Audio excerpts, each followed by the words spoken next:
All right, everyone, this is Alvaro. I'm here in Montclair, New Jersey with the one and only Michael Watford. It is my honor, Michael, to finally get a chance to sit with you and get to know a little bit about yourself and about your history, your story within house music. You've blessed us with so many anthems. And for me, I'm very honored to have you here. Well, first of all, it's a wonderful opportunity to sit down and talk to such a gentleman and talking about something that I love so dear, that I had the pleasure to do, and to go so many places in the world to experience the different ways people love house. It's a pleasure to be in Montclair, sitting with you, sir, at this wonderful Brazilian restaurant that I had to take a walk. That's always good. A full happy belly leads to wonderful things. Oh my God, lead me back to Bally's. Michael, for those that do not know your history, can you please give us a little bit of a background about yourself? How did you start? What influenced you to become a singer, and not only that, a songwriter, and what led your path to house music? Well, I truly believe that a songwriter, a singer, steps are already predestined, from a child, because I believe that ever since that I've known or was able to, understand the concept of rhythm, I've always sang from a baby. I can remember as far back maybe as 3 years old, turning on the TV, turning on the radio, putting the records on the record player, scratching them up, and before scratching began, and playing them, because I was really, my mindset was really touched behind those things. All the musical television shows and movies, and I remember Captain Kangaroo and Mr. Green Jeans coming on, and they started off with music. Every time Mighty Mouse came on, it was always "Here I Come to Save the Day," and it was singing. So all of my life it has been music, whether it was my parents singing or whether it was music coming through the TV, whether it was music coming through radio. It was always one of those, it was always a musical episode. So when I woke up in the morning, it was music. When I went to bed at night, it was music. So it was always music. So it wasn't a thing where it upset me. Music always put me in a different mindset, where it made it easy for me to go to sleep at night, and made me very energetic, totally energetic in the morning. Because I can get up and sing a Temptation song at the age of 5, Can't Get Next to You, or whatever the case is. But enjoying life, and coming from the South, that was something that you did for your whole day. Going to school, and on the way to school, I sang myself to school. Everything was always music. Now you mentioned your parents, singers? Both, mom and dad. My dad sounded like Barry White. Wow. And I can imagine what he must have been saying to my mother to get her in the mood. That's great. And my mother, a gospel singer, who wonderfully sang to me all the time, and we was always in it. And mom always made an effort in the making it possible for me to hear her voice, soft and tender, loud and sultry. And at the end of the day, I thank my mother and my father for their influences over me. They didn't restrict me. Right. Because I grew up in an era where the music was all about love. Yeah. And it was all about family. It was all about affection and loving your brother and your sister and trusting each other and holding hands and, and making a joyful noise.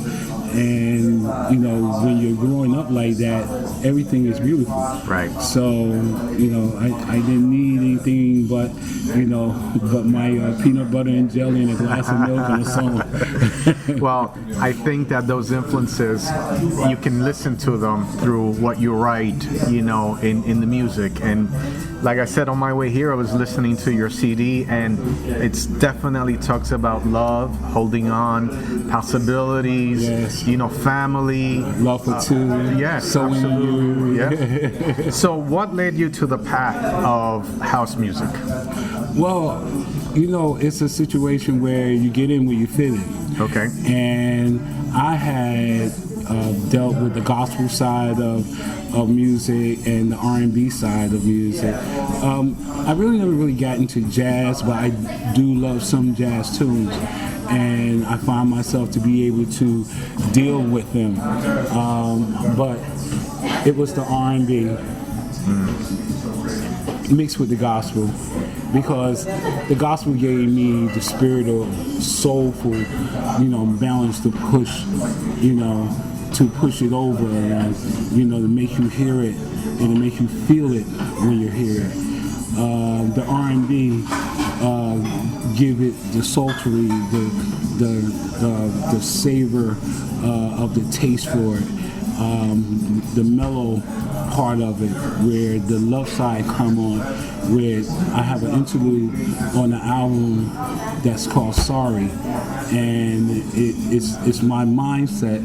I'm thinking about this person, and I'm trying to let her know, how I really felt about her, and all she needed me to do is just say that I was sorry and just tell her that I love her. So that was going to create a different side of the album, which we was really leading up to. However, East West let me know that they had their R&B artists, which was Gerald Levert, Keith Sweat, and Tevin Campbell. Sure. So that was my competition.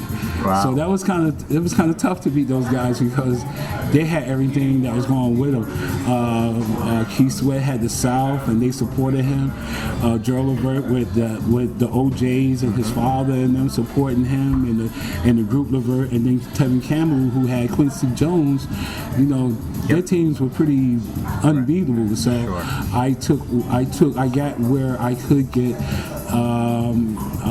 like R. Kelly did, but unfortunately, not like R. Kelly, I was able to continue the path the way I wanted to go down. So now, if you don't mind going back a little bit, so let's backtrack to Holding On. Yes. Because in the house music community, that's one of the anthems. And for me personally, I recall hearing it at the original Shelter. yeah. Mm-hmm. Timmy Regisford played it. The place was packed, sweaty, and it was one of those songs that it literally made you close your eyes. It was the combination of the people, the sound system, the bass line, and then the way you delivered that song, what it said. I mean, it was a perfect package. Wow. And that's the response that I get when when I still play that song. To them, it's a close your eyes moment, and they feel it. They feel every word that you say in that song. Well, it's funny because, just talking about it just didn't actually give me chills when I think about that. I believe that people was actually living that way, coming to places like the Shelter, where they was just, going to work, going from paycheck to paycheck, never know what was going to happen, or how it was going to turn out, or where things was going to be. And they were probably was in relationships that was off and on and everything. Some people, you say it's like going back and somebody tell you that they love you, and then today and tomorrow they can't stand you. So it was more or less like, you got a tough job and you got a tough relationship and everything that you're doing about your life, it's like so. But the only place that you get an opportunity to release all these things is that you end up at a place like the shelter where you hear somebody like a Michael Watford saying the same thing that you're thinking. How are you living life? I'm just holding on. Right. I'm hanging in there. I'm trying my best not to let things get next to me. Yeah. I know there's a God somewhere. I know He's going to get me to this next point. And right now, at this particular time, this is my opportunity to shout it out loud that I'm just holding on. And here's somebody that feels the same way I do, but now my thoughts are out loud and now they're public. I mean, your lyrics are so simple but so deep, and I guess that's one of the things that makes a great songwriter as yourself. Trying to make ends meet. Yeah. How simpler, but how generic is that you can apply it to the universe, to the world. Well, I'll tell you, trying to make ends meet, that's why I work so hard. Yep. Don't want to be on the street, and to do that is going to take a lot. So, it takes you have to give yourself, if you're a person with a family or whatever the case is, and your job don't really pay you as much as you really should get, but you know what? It doesn't matter because you got to get this money anyway. Yep. So what you're going to do, you're going to do everything that you possibly can. So that means if you got to do overtime, and that means you got to be the baby, you got to be the daddy, you got to be the mom, you got to do everything that you can to keep that situation going on, keep the wheel turning. You do that. So yeah. So how did this project come about? How did it get to Atlantic? How did you get your foot into just landing that deal with Atlantic Records with Holding On? How did that come about? Well, Merle and Bob was really influential in this. And he and Timmy Registrar, yes, they're arm to arm, they're hand to hand. Sure. And they have a great team around them and a lot of influence around them. People who believed in the music the way that they believed in the music.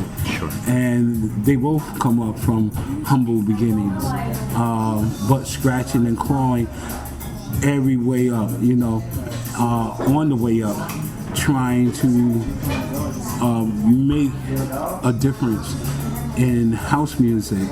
And when Merle and Bob's heard that song, I think he felt the same way. Were you shopping it around? Is that what you were doing? I wasn't shopping there. I was working with this team called Smack Productions. Oh, Smack, of course. And the boss, Michael Cameron, Michael to me is an artist that never ever sang the song. Wow. But he knew good records. He knew how to put things into perspective because he was a DJ first. Mm-hmm. And then he understood conversation during the songs. That's why Michael got part writers in this song. Right.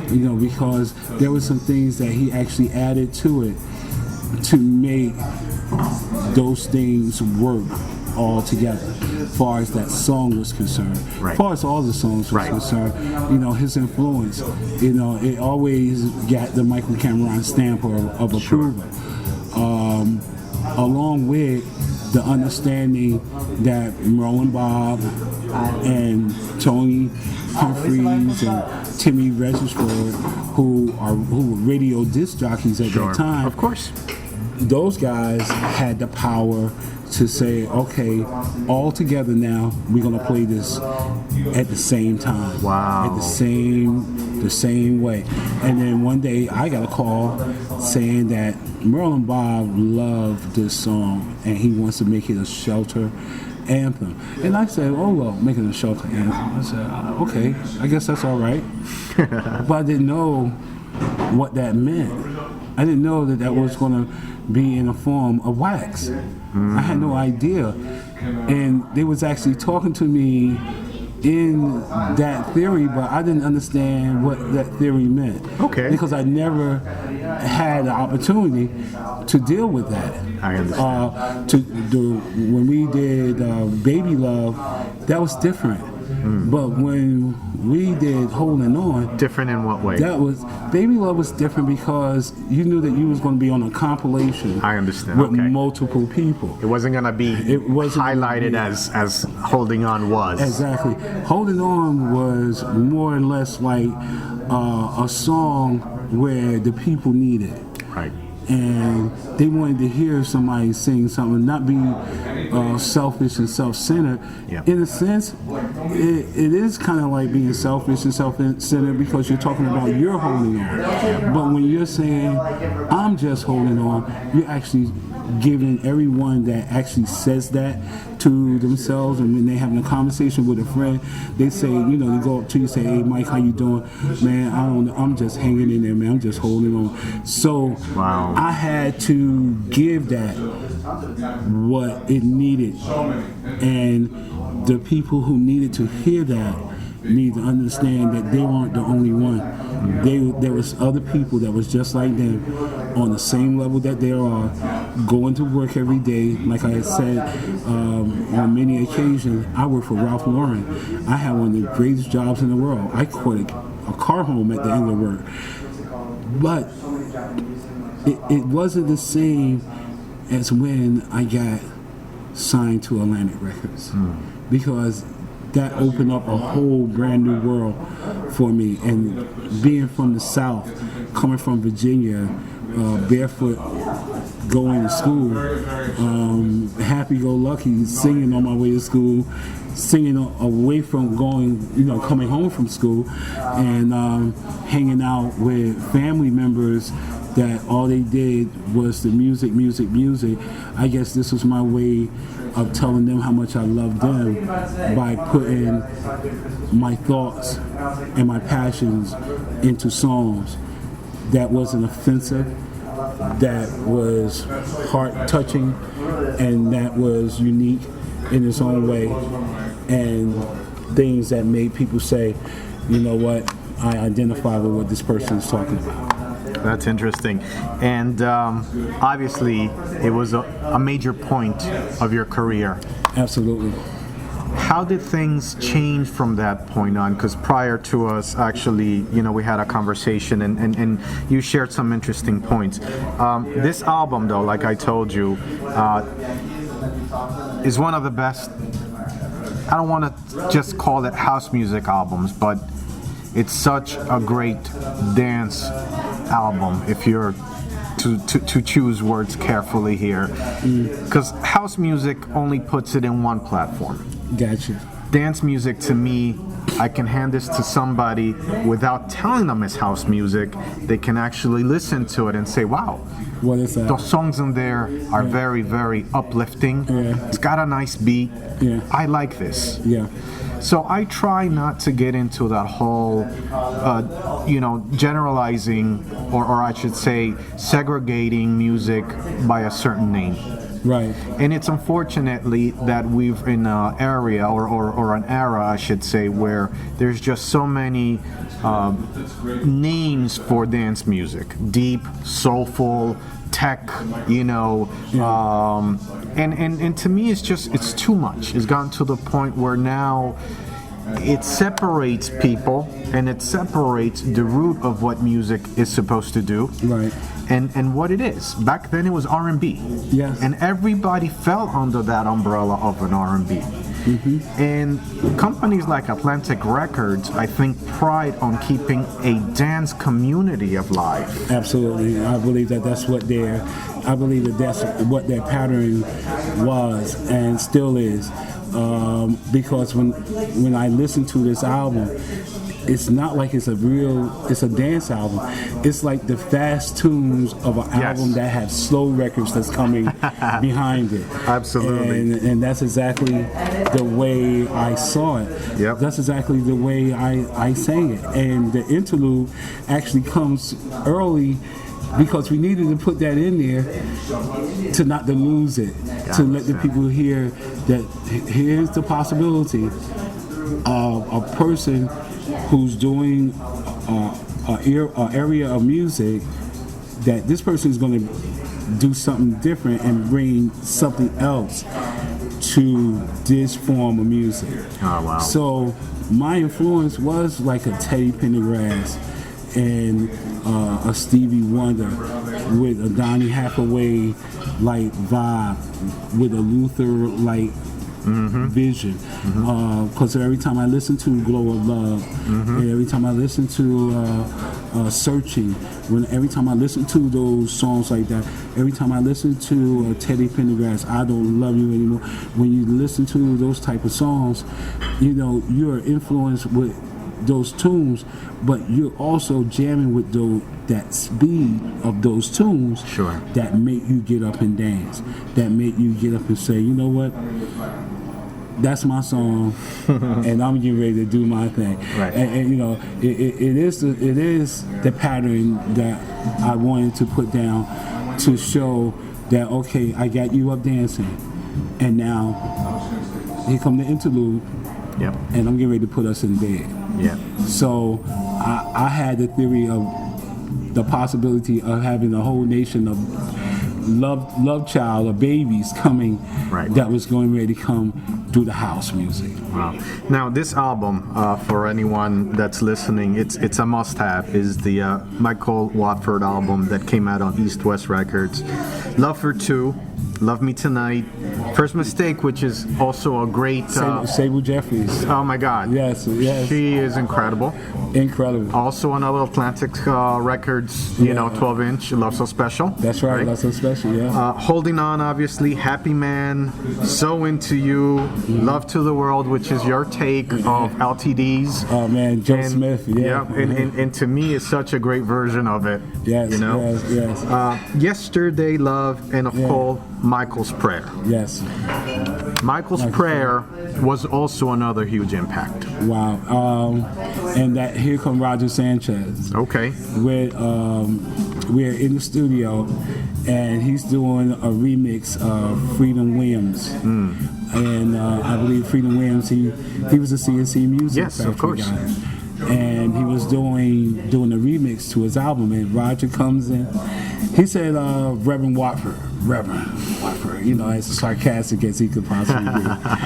He said, I want you to put your lick on this. He said, I just wanted you to listen to this, and I just want you to just put your mind there and, give it your gospel feel. And talk about, getting ideas. And I was just thinking of, on this situation, what we need is that what started. And that's why I say that what we need is a little peace. Yep. And harmony. Yes. So during this time, we're back at war with another country. Yeah. And you see young people going overseas and one way and coming back home, body bags, coffins, missing limbs, totally changed. And my take of Michael's Prayer was basically talking about stopping and ending the fighting. To our prayer for peace and let's stop the political nonsense. So that's where the Michael Prayer thing came in at, and I was referring back to house music, where when you talk about peace and love and having a good time, it wasn't the hip hop that we were dealing with. It was more or less like the places where we needed to be, and going back into time like the 70s and 80s, where we was actually going to parties and not having a bad time, when people would actually help you carry your 12-inch records up to the second floor at the club, and at the end of the night still be there to help you bring everything back downstairs. Sure. Unselfishly. Unselfishly, because they had a ball tonight. They had a great big time. Those are the things I was trying to sing us back towards and get us back towards, where the love will outweigh hatred and shut down the violence. You know, because I had children that I knew that was here, Sure. and I wanted to try to prepare a better place for my children to be. Sure. So that's where the Michael's prayer comes from. Now, I'm surprised, and you could school me on this, because this is a part of the industry that I'm not too clear on. But you are an Atlantic signed artist, Right. Atlantic Records, Yep. with Holding On. Right? You release an album on East West Yes. that also has Holding On. Yeah. I understand about licensing, so on and so forth. Yeah. Did the camp at Atlantic have any reservations of you releasing something like this in East West? Did it jeopardize your relationship at all with them?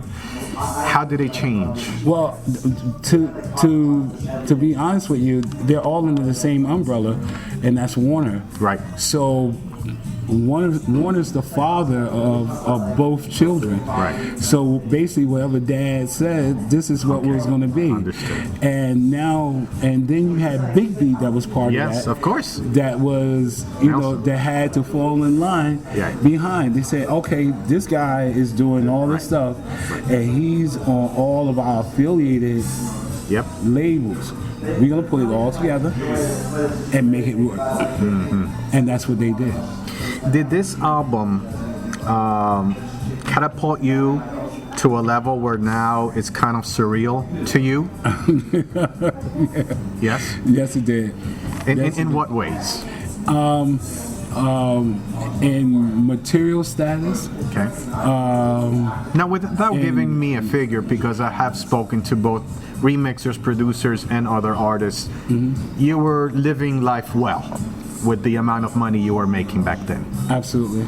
And it's totally different in the current day that we are, as far as what an artist can make to Yeah. what they were making off singles with a major label behind them. I don't see artists doing it like that anymore. Right. Because you had the support of the label. Correct. And the label did everything that they could do because you're their product. Right. So they're going to support you and make sure you get to every nook, cranny, hole, crevice, dent, inch, whatever they need to put you. That's where a major label could. A great independent can do some great things. Right. But never to the level. Never to the level of what a Warner Brothers could do. Sure. I never thought that any of my records would end up on anything. And then one day I get a phone call from a couple of family members. They're playing your song on Family Matters. And that blew me away. Wow. So this is when the recording of VHS and all that stuff, they recorded it for me. And I was in London at that time. And I said, you got to record it for me and save it for me when I get back home. You got to play it for me. Right. And this is when Steve Urkel had turned into Stefan. And Stefan was, A ladies' man. a ladies' man. Yeah. And now Laura, who would give Steven the time of day, Yeah. all of a sudden she was so big on him that she couldn't leave him alone. Right. Because every time he turned into Stefan, Yep. it did her in. And I think every time he turned back into Steve Urkel, it even did her worse. So she was like, she can't, it seemed like she just couldn't pull it together that she was in love with this geek who's now turning her into the freak of the week. Yep. Yeah. Wow. Amazing. So you were overseas, you're hearing all this stuff that's happening. Is it putting you in a different state of mind now, in a different place? Do you find yourself kind of like in a surreal state of mind? You know what? To me, it was an area, a space that, unless somebody tells you that this is where it's going, And it's funny because Jelly Bean Benitez had everything to do with that. Jelly Bean Benitez was the music director, supervisor for Warner Brothers, and he put that record into Family Matters. Wow. So it was Jelly Bean Benitez influence that put that there. Now I didn't know Jelly Bean Benitez from a can of paint. Right. But all of a sudden I hear about Jelly Bean Benitez, and I really did not know who he was. I've heard of Madonna. Right. I heard of all the other people that he worked with. Right. The first time I realized Jelly Bean Benitez was a guy named, I think his name was John Bente. I think he sang a song, is The Real Thing. Mm-hmm.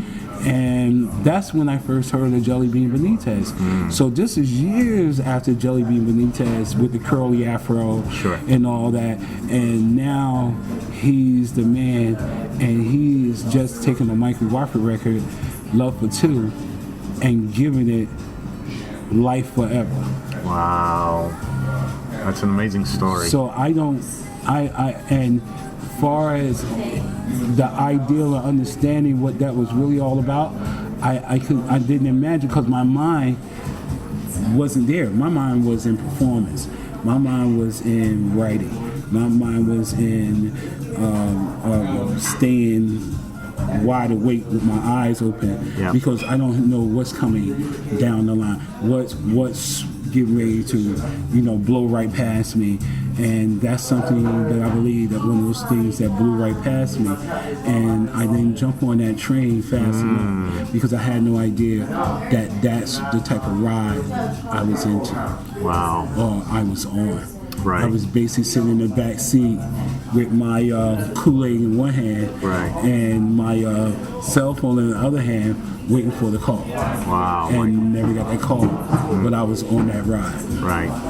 If that makes any sense. Sure it does, absolutely. Were you afraid?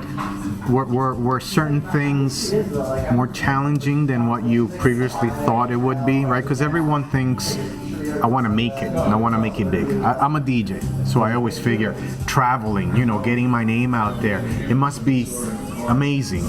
But then I've also spoken to guys that are out on the field, traveling all the time, working all the time, and they get to a point where, you know what, they've kind of had enough of it. They're tired of it. Did you ever feel like that?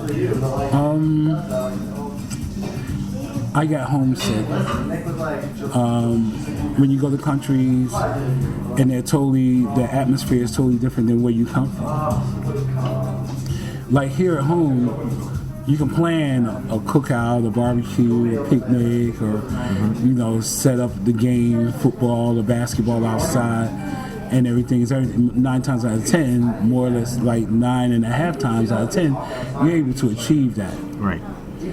I lived in London for 6.5 months, and it was one of the most depressing times of my life, because it rained 95% of the time, and a lot of times when the sun did shine, you had to try to run to that side of the street.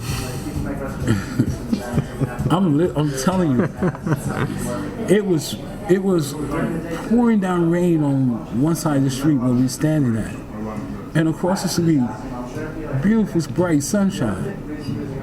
So I'm running towards the sunshine, because it's been a long time since I saw my friend. Wow. Because you wake up and it's cloudy out, it's overcast. Before you know it, before you can go outside, it's starting to rain. Wow. And now you got a gig tonight. Right. So now my sun vitamin D body is changing, and now my shows is not effective like they would normally be, because it's making my body change. Oh, okay. So now I'm doing everything I can to keep everything going. I'm eating halls, I'm drinking tea, and tea is like the national drink of the UK. Yeah. And trying to survive and get all these shows done. Right. The further up north you go, the colder and wetter it gets. Yep. So now I'm here from June to January. Wow.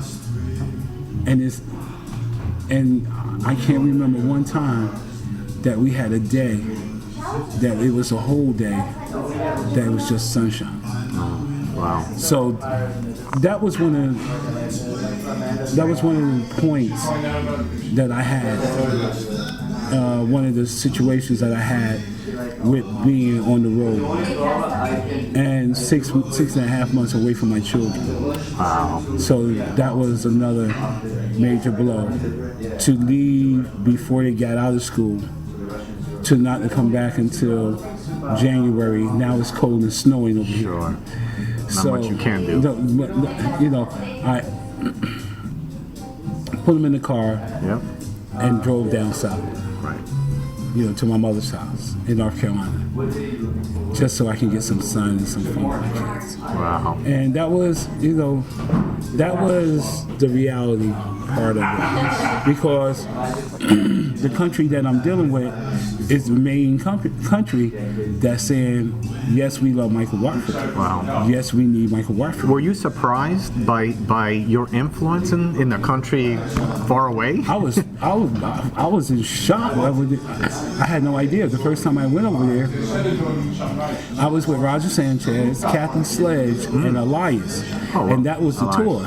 Okay. And we went all over England with that tour, and that tour lasted for 3 weeks, and it was the longest 3 weeks. It was the brokest 3 weeks I ever dealt with, but it was influential because even though that Major League Kathy Sledge and big time song Follow Me, I'm singing Holding On, and not realizing what that's doing to my fans that I didn't even know if they was my fans or not.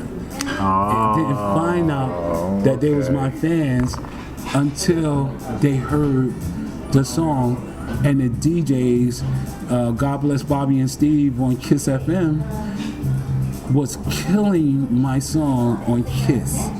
And they had all the other Kiss DJs playing my record all day long.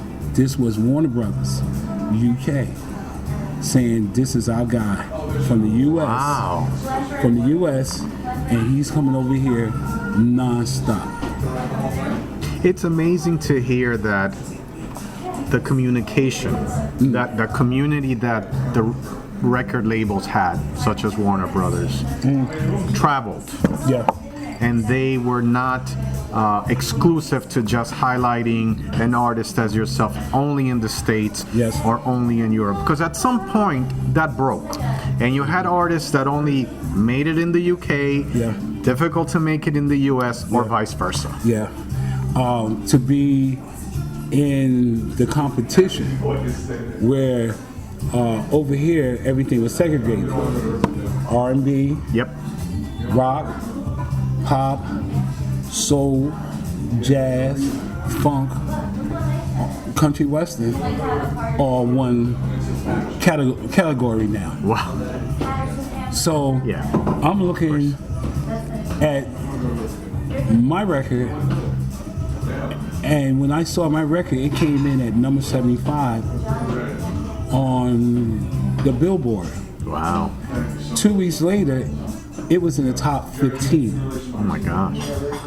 Yeah. 1 week later, it was in the top 5.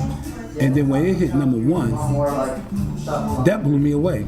Wow. And when I looked at the list of people that was under me, I couldn't believe it. My record was above Prince. Wow. My record was above Van Halen. My record was above R. Kelly because he was then coming. He was on Jive. My record was above Janet Jackson. My goodness. And I'm looking at this category of songs, and I was like, I thought that we was broken into divisions. And they said, no, in the UK, you either number one or you fall in the line that you're on. Right. And all under one chart. All on one chart. Yeah. In other words, this is the national chart. This is Radio 1. Yep. Number one records played. Well, that's the one thing that I've always fascinated me, because I grew up in South America. And South America, Europe, they have the same platform. One station can go from rock to jazz to anything in between. Anywhere they want. And for some time, when we came here, early 80s, you had stations like the original WKTU, where they played anything from Latin to disco to R&B to anything, and it was great, because you were able to satisfy such a broad audience. Well, those Latin DJs on KTU, correct? Paco, and all Carlos de Jesus, they made you love them, because now they're not, they don't care whether you mainstream or not. That's right. If you fit in the order that they're playing, they're gonna play you. I thought that Sky basically on KTU, because now it's to the beat, everybody with WKTU. And I was like, okay, we're the band across the land, we go by the name of Sky.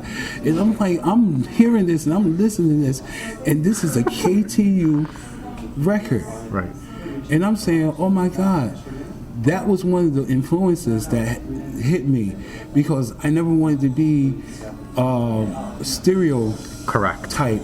I always wanted the world to hear what Michael Watford was. Michael Watford, and not so much this group of people or that group of people. Correct. I wanted to be straight down the line. I wanted to be like Michael Jackson. Yep. Now, Michael, in the current state that we're in, unfortunately, with dance music and radio, FM specifically, do you think we could ever go back to such a platform where diversity in music is really opened? My whole question has been, who holds that key? Why is there such a tight, I know everyone says is money. Who's willing to take a chance to break that open again? Because they're hungry individuals. They're hungry humans to listen to a great song by you, something in between, and maybe by another. Because, house music has great artists. Wonderful artists, Such talent out there that you're almost, by not supporting it in the manner that needs to it, you're actually killing even the idea of a soon-to-be or another Michael Watford that might be out there trying to say, I can't get my stuff out. Right. It's difficult. Well, I tell you, because the fact that when we was coming, nobody had an idea that we was coming. I remember having a conversation with Colonel Abrams, and he was saying, I heard all about you. Oh, wow. And I wanted to get to see or find out who was this man on my tracks. And when he said that, that basically let me know that I'm in here now. And I'm part of the fight. I'm part of the game. Now, the idea was not to hate Colonel. It was basically to try to enhance what he was doing and take it to the next level, or take it to, or prolong what it is that we are doing. Because to me, Colonel Abrams is really the father of house. Sure. And I believe that it was his dance tunes who basically opened the doors for house. Because I thought that trap and those tunes like that, music is first of all, I thought it was Teddy Pendergrass. Wow. And when you listen to Colonel Abrams, he did sound like Teddy Pendergrass. So I guess Teddy Pendergrass must have asked himself the question, who is this guy that sounds just like me? And now all those Teddy Pendergrass dance tunes are starting to become reality tunes. Sure. And not something that, okay, he just got this off because he left Howard Melvin and the Blue Notes. No. Teddy Pendergrass did something. He let all of the dance, the people that can get you up to dance, he let us all in. Wow. Now, dealing with other artists, just like in the DJ world, unfortunately, there's jealousy. Yeah. There's people that are willing to not give you the props, respect, or opportunity that you deserve. True. And it's a shame. Did you come across anything like that? Without naming any names, obviously, but did you feel that maybe at times you really were put aside by artists that you thought would be different? You know what? I always believe, and my mother used to say, the devil is a lie. Because when God gives you something, nobody can take it away from you. Sure. And yeah, I have to thank all my haters who made me possible. Yeah, that's true. So thank you so very much. That's awesome. Because if it wasn't for you, I just don't know where I would be. Right. But at the same time, for all the people that love me and gave me love, thank you for showing me love. And thank you for loving me so much and loving me and my family. Because it's really between me and my family that Michael Watford exists. Right. That's great. Now, Michael, you're riding high. You're on a good note. You're coming out with albums. Talking about the UK, everyone's familiar with Import Records, ones that, collected music and went to the record stores. Let's talk a little bit about another monster anthem that you worked with, you were part of, My Love. That had a few people in there, such as India, yourself. How did that come about? How did that project come about? Well, the record you're talking about is Voices in Our Voices, Mind. I'm sorry, that's right. Voices in My Mind. And that was another one of those records that Louis Vega, this time it's Louis, Right. saying, look, I don't want anything special. I just want you all to take a piece. Right. And just do your thing. Right. And that's exactly what happened in that record. I don't know if it was going to be 3 girls. All I know is that Louis Vega put me at a place where it was an opportunity for me to, one more time, let myself go. Yeah. I mean, and you stand out on that.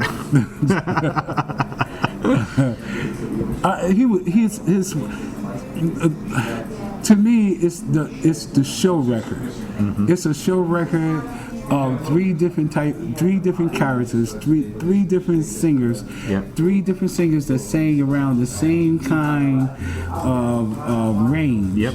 And there's nobody screaming. There's nobody, but. It's like, the dad comes in the house and he starts wailing, and that's me. Okay. So big kudos for Louis, but Louis have always had that type of vision. He saw an opportunity. He saw the breaking of day, and he ran towards the light. And when he put me on that part, a lot of people talk about that, but it was just, to me, it was a great opportunity to be the designated hitter on the song that really today still stand out when you go into clubs and they're playing that song. Whether you're playing the instrumental, whether you're playing the acapella. Oh, with that bass line, that when it comes, it has its own identity. As soon as that doom doom doom doom, as soon as it comes, you already. And then when that comes, when that shows up, you already know. People get ready to start singing. Sure. And that's another chilling tune. Of course. When I hear it. the same as the record that you mentioned, My Love. Absolutely. Another one of those tunes where, you know, I just want you to brainstorm. Yeah. And that was another one of those tunes. Not scripted, not written, just whatever came out of my mind. So you were in the studio, or you pre-wrote it, you just went in? No, just went in and just heard what it was. You played it around once, you played it around twice, and by the third time I was ready to go. Wow. And the only thing that we went back to do is maybe retake some words, but other than that, it never changed.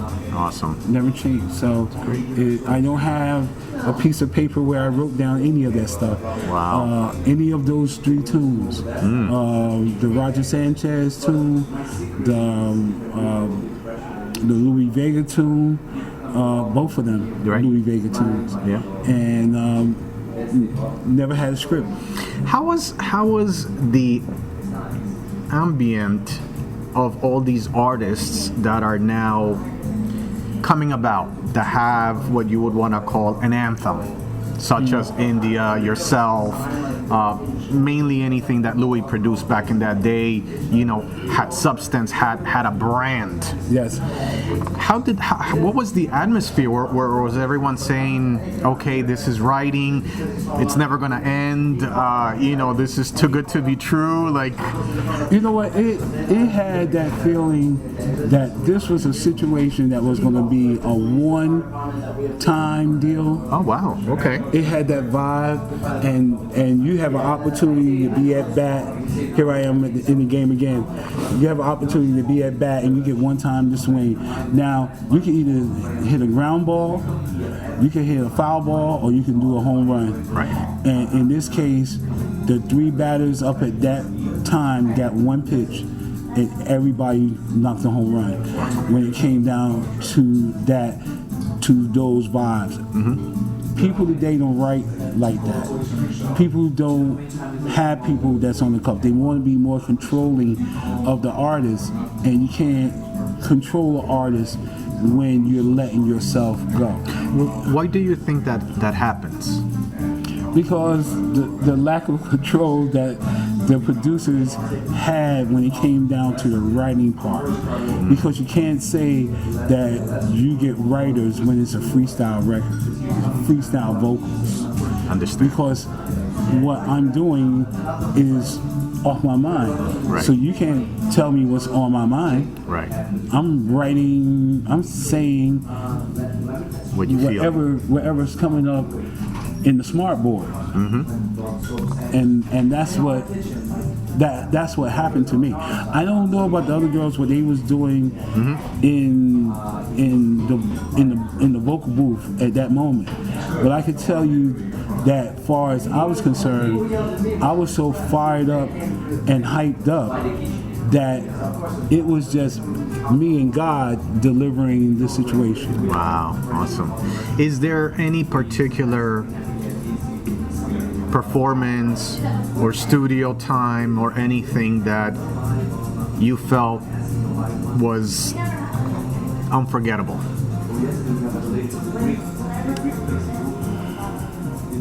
Voices in My Mind was one of those studio performances, because to me it was a group of unknowns. Because I didn't know who India was. I didn't know who Carol was. I didn't really know about house music and Louis Vega. But I went to a couple of their things at the Sound Factory Bar. Underground Network. Underground Network, yep. And that's when I met Don Welch. And that's when I met Barbara Tucker. Yep. Who at that time was the host and one of the dancers for Underground Network and a soon to be It's a megastar. up and coming Sure. vocalist, singer, some of the best dance tunes that you ever heard. Sure. You know, and we didn't know these people, but you could feel that there was something about these people that wasn't ordinary. It wasn't like you was going to an open mic at some talent night. Understood. It wasn't like you were listening to your homeboy who've been playing for you and your homies, Right. you know, all your life. Right. You was going to a place that you had to prove who you are. Wow. So it You couldn't was. say Gotcha. what you were. You had to show who you are. It was at that level. And everybody's coming with that type of game. Wow. You're not going to kick my behind Right. because I'm an undisputed, overweight lover that you've never met before, and I'm in your house right now, Yeah. and you the woman and I'm the man, and you already know. Wow. Assume the position. That's awesome, Michael. So we're talking about mid-90s now, right? Unfortunately, as you know, the house music or the dance music it's changed, Yeah. collapsed. Yes. It fell apart in many ways. In the whole support from radio changing, record stores closing, vinyl being replaced by CDs, Black market. How did that affect you? Oh my God. Well, the saddest day, as far as I was concerned, is when I went to the Winter Music Conference, and I believe this was 1998, when there was no major record labels at the conference. It was all independents.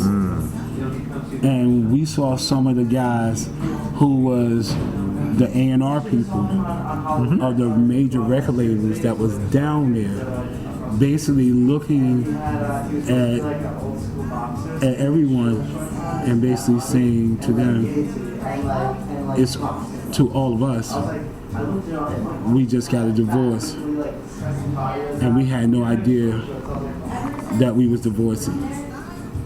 Did they give any reason? Well, Did they didn't not say it out loud. Because they didn't say made it. money, right? They made money, but you know when you cut off your nose to spite your face, Yeah. it's quite obvious people can see that. And the independents, you know, maybe had they did it differently, like the majors did with the hip hop kids, giving them control back, but don't lose total control. Oh, gotcha. So, had they did it that way, and not let the nervous, strictly rhythms, Yeah. Even Big Beat. even Big Beat, go for the juggler and kill everybody or cut off everybody that was soon to be or going to be. Because believe it or not, Merlin Bobs had my next album on the table, and because I couldn't get in touch with Smack Productions or Michael Cameron or anybody like that because they was having their own problems, a follow-up on this album never happened. So the baby side, the love-making side to this album never showed up. Oh, wow. And it was set up so we can do that. So I was going to go for to be in the competition with the Will Downings and Luther Vandross and all that stuff because I know that my voice Absolutely. had that possibility. You know, when you had people like Glenn Jones and folks Glenn like Jones, that oh my you God. don't even know. That's right. You don't even know them like that. But now you meeting these people. I met Stokely. I met Joel Levert. I met those people who was willing to write for me. I met Babyface in Japan. Wow. You know, these people that wanted me to come to their camp gave me a telephone number to Bo Watson, who wrote basically all of Babyface's hits. Wow. For me to just get in touch with him and see what they can do. Right. So I'm sorry. So when you mean like the independents went for the jugular, what do you mean exactly? Like how? Well, they basically, for instance, you had records that would come out on a major label. Yep. And then come out on the independent label. All right. Gotcha. Was there any licensing to these? No. They would just come out. And it would be, and they call them white label, black, and they actually was labels called white label and black label records. Wow. And the British was notorious for it. So as far as rights are concerned for you, how did that hurt you? Well, you didn't get anything? It hurt me. It hurt me to a certain extent, but when I caught up with certain individuals, they had the checks. They had most of them had cash. Okay. So in other words, Freetown Records. Freetown, yeah, that was a big one. My Love. Yep. On Freetown Records, God rest his soul, Sankey Yo took $10,000 and put it in my hands. He said, "Bad boy," he said, "Rude boy Michael Watford, you're here in London," because they're based out in London. Yes, of course. He said, "You're here in London, I'm going to take care of you." He took $10,000 and put it in my hands, and then there was nowhere in England or in any part of Europe that I can go, and he didn't support me. Wow. And I never sang that song on any of my shows. Wow. He just loved me as an artist and wanted me to be on his label. I couldn't be on his label at that time because I was still signing Warner Brothers. But here's a person supporting me like I was on his label. Right. Hence the rest of the story. I guess Louis Vega probably has, everything else. I have to talk to him about that. My man, no problem, Louis. Well, you know what? And I thank you for being honest, because that's the one thing that I really try to do in my interviews is present some sense of reality of what people go through. And unfortunately, it is a business. It is a business. Some people respect it more than others. Yes, they do. Some people still do business on a handshake, and some people do not. And that's one of the things that I like to highlight on my interviews is whether you're a songwriter, a producer, a DJ, get knowledge behind you. Understand what business you're getting into. Know what your rights are. Know the companies that are there to protect you. Exactly. Because you never know. If maybe you make something for a friend, it gets picked up by a commercial or a TV, right? And I tell you this because we were talking about the story of the whole Madagascar. I like to move it. Yes, sir. Okay, we all know who's behind that. Yes. And we all know how much of an impact it has taken since it's been played in the movies. And I know that there's been money, a lot of money at play. So you need to make sure that you protect yourself always in this industry. You know what? Even though that you had the ASCAPs and you had the Jelly Beans who publishing company, Warner Publishing, Sony Publishing, all these publishing companies, even though that that you have them, that doesn't stop certain people from doing samples, backdoor situations. So you need those different people, probably like people like yourself, who has an ear for hearing stuff that's in a movie, right, or that's on the sitcom, or that's on a daytime show, that all of a sudden I know where that comes from. Yep. And you heard it before, and you know who is who, but nobody knows how to assume that or to get in touch with those folks. Right. But as soon as you hear it, believe it or not, the flags in the ears will go up Sure. and people will be in touch.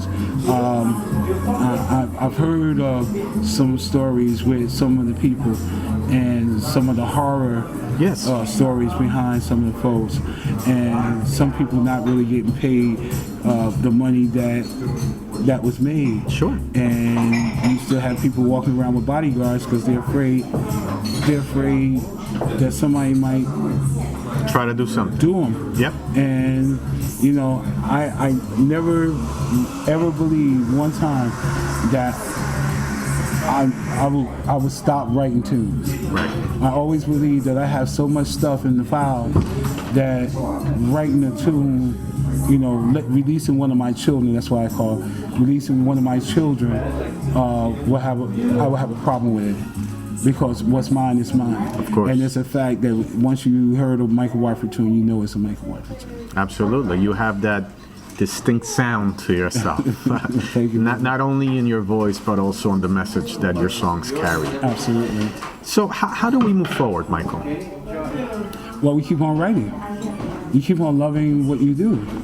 And you have a bunch of new artists that's out here that has affected the business in a tremendous way.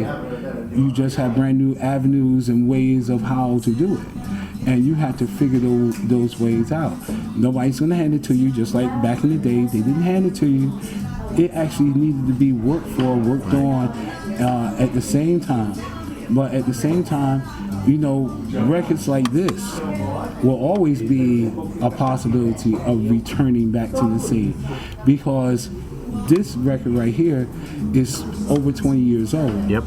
And the kids that were born probably on the day that this record came out will probably be quite interested in listening to this, Right. hearing this, and maybe putting their lick Yep. on it. So if that happens, kudos for Michael Watford.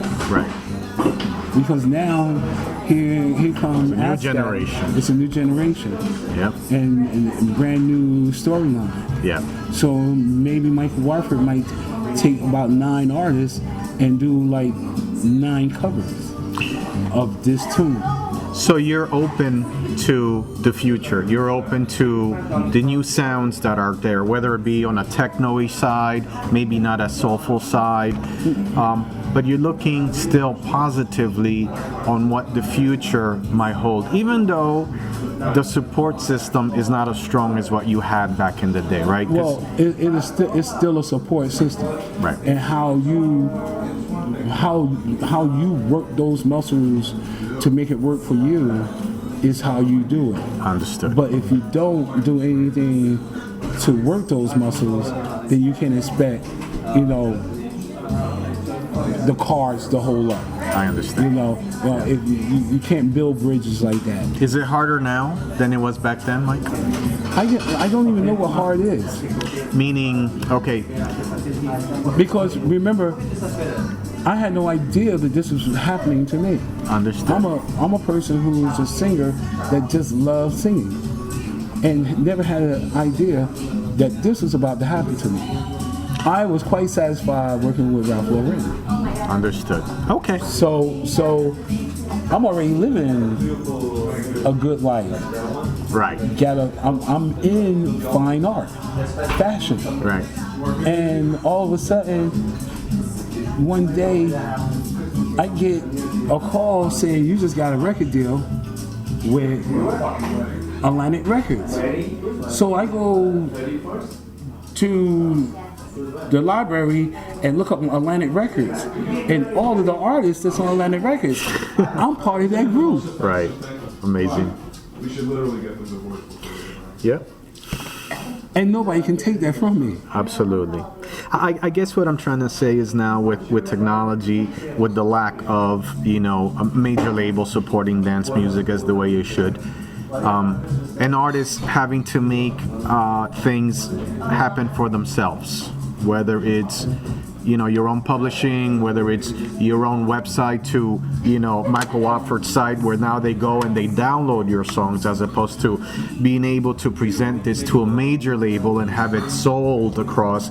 Now it's the artist that has to put in all of the work to get the recognition from average people to say, buy my song for 99 cents now, or someone's gonna make a copy and give it to 100 of their friends for free. Okay. So there's a bit more, I guess, restrictions in being that the media, internet, has opened the market so wide Yeah.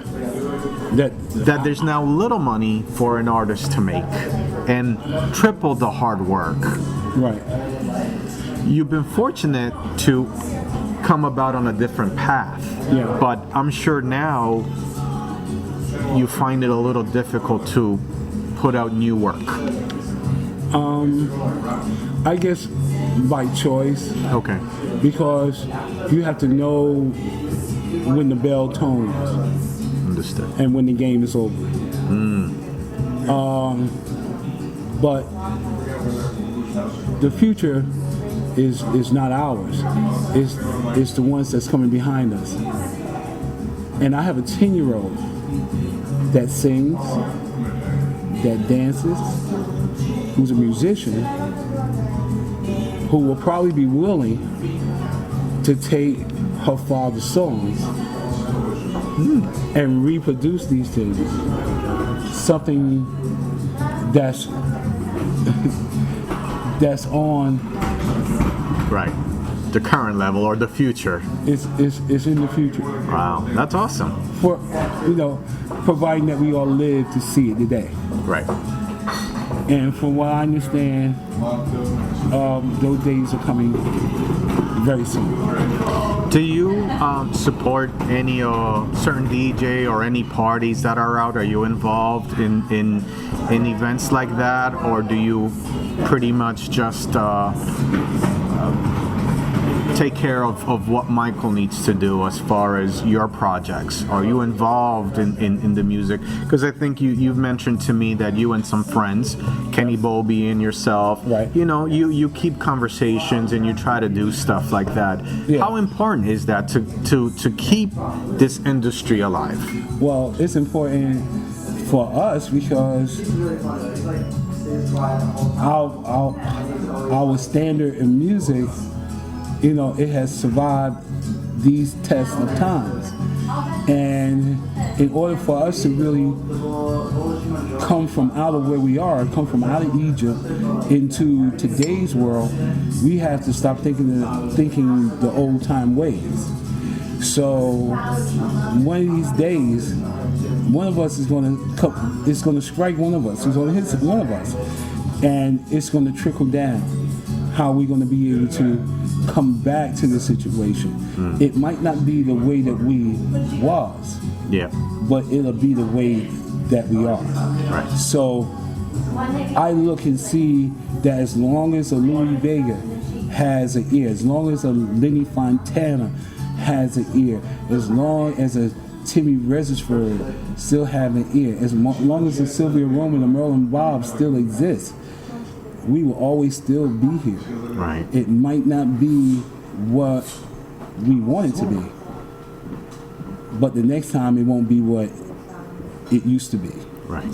So this is your opportunity to understand the word respect. Sure. Because when the majors was with us, that's when we were who we were. When the majors left us, that's when it became, it's an open field. You're no longer protected by us. Here we have the internet right now that has created internet stars. Yep. Absolutely. YouTube stars. YouTube stars. And if you have over 1 million hits on your YouTube record, guess what? They send you a check. Yeah. So it's best that you tell your friends. Hit me up on YouTube. Tell your Facebook friends.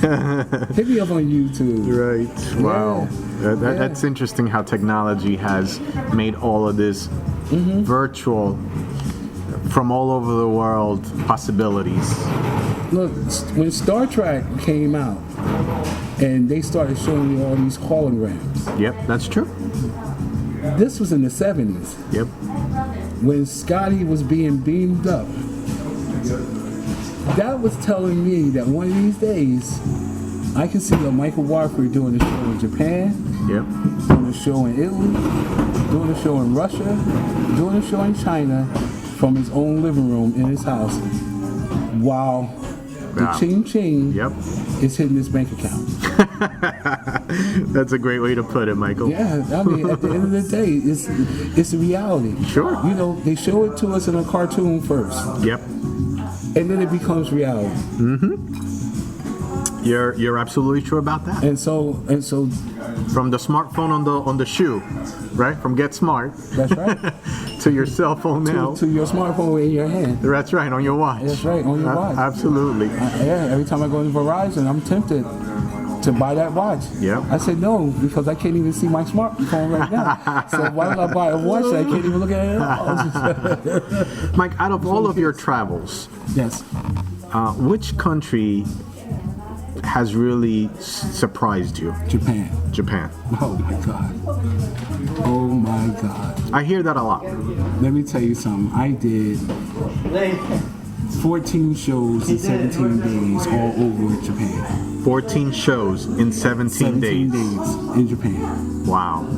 And every one of those shows Packed. was off the hook. When the Japanese love you, That's it. you have never been loved like that before. Yeah. And you know what? The surprising thing about it is that they know who you are. They know every word to your song, and they'll sing it. And they'll sing it, but they can't say Michael Watford. Exactly. That's true. I get a cat that should be yelling at me, Michael, I was like, yeah, okay, all right. I got you, man, I got you. No, arigato. I was like, okay, all right. Wow. See what's a song, man, to you. I was like, yeah, man, you got it. It's amazing. And that's Germany was another country. She couldn't say Michael Watford, but she could sing "Love to the World" like it was nobody's business. Yeah. And that what amazed me. I can't speak a lick of Right. Italian. But they But know. there's Italian folks singing my song Yeah. like they wrote it. Well, it's amazing the support that they give Tony Humphries. Oh my God. He's a god over there. Yes, he is. Yes, he is. Yes, he is. And I was riding on God's carpet at one point, and I'll tell you, it was a heck of a ride. Yeah. And he put me over there with this Maurizio Clemente, Yep. who was the man. Irma, You know, right? Was he involved with Irma Records? Equal. Okay. Equal work. And Maurizio, I mean, he was almost like Simon said. When Maurizio said this is what happened. And he had Coca-Cola and all of the major sponsors behind him. Wow. And we went on tours. And it would be multiple artists. Me, Tony Humphries, maybe let's see, Lenny Fontana, and then a couple of boys from London, a couple of boys from Germany, a couple of cats from Japan, all on the same tour with different artists, different singers from different countries. The man Wow. That's amazing. doing it. That's definitely another figure that I would love to interview. I think that I think that's a great idea. I think that the respect, unfortunately, that is not given to him here. I'm glad that he gets it everywhere else. Well, you know but what? he's such a staple to the industry and the movement that happened here. Thanks to him, so many artists came out. Tony Humphries did what nobody else Nope. had the heart to do, and that was to play a record that nobody ever Yep. heard. He was a record breaker, and I know if it wasn't for Tony Humphries and Timmy Regisford and people like that, Yep. nobody would ever heard of Michael Watford. They took a chance, and when they did it with style and flair. Sure. Along with the late, the great John Robinson, who co-wrote "So Into You." Wow. And he you know what?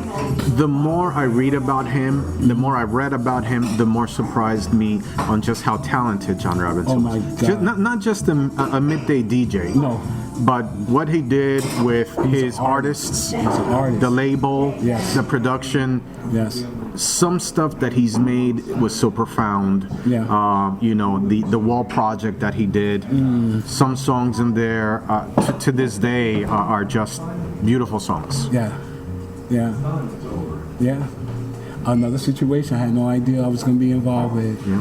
Here's a guy that's killing me in the midday mix. I can't even eat my lunch, and all my colleagues around me, you know, I guess you're not going to be here soon. I don't know, Right. but they was right, because the next thing I know, I was on a flight headed somewhere, and I had to take time off work, and the next thing I know, I had to give them my notice. Wow. And Do you keep in touch with any of them? some of them, Yeah. you know, a couple of the guys still around that I still see. They keep reminding me, you know, this is what it was. Wow. You know, this is when we all had hair. When all of us was all dark and black, and now most of us are gray, Sure. or should I say platinum?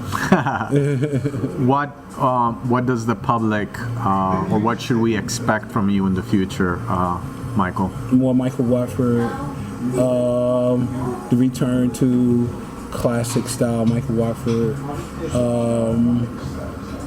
Maybe I wouldn't say classic style Michael Watford. I would just say the Michael Watford that people forgot, Nice. and not so much your father coming into the room screaming and yelling at you. the dub mix. I got you. How can people get in touch with you if they're interested in booking you? Do you have an agent? Do they go to you yourself? Are you on Facebook? How do the people reach out to you? Well, you can reach out for me, Facebook, Michael the Voice to Hear Watford. Okay. You can reach out to me. You can call me. My telephone number is 201-207-1818. That's my cell phone. You can just call me. I'm here. Or you could just go to Michael Watford 720 at yahoo.com. Excellent, Michael. I can't thank you enough. Obviously, we could continue this conversation for Oh my many God. hours. It's just so much joy for me and really a pleasure to finally get a better sense of, you know, not only the voice, the artist, the person, I think now a friend. that? I appreciate you supporting what I do. Absolutely. The event that we have with Caesar. For those out there, please support the artist. It's very important to not only buy the music, but understand, the struggles and where you came from and where you've been and pass that on.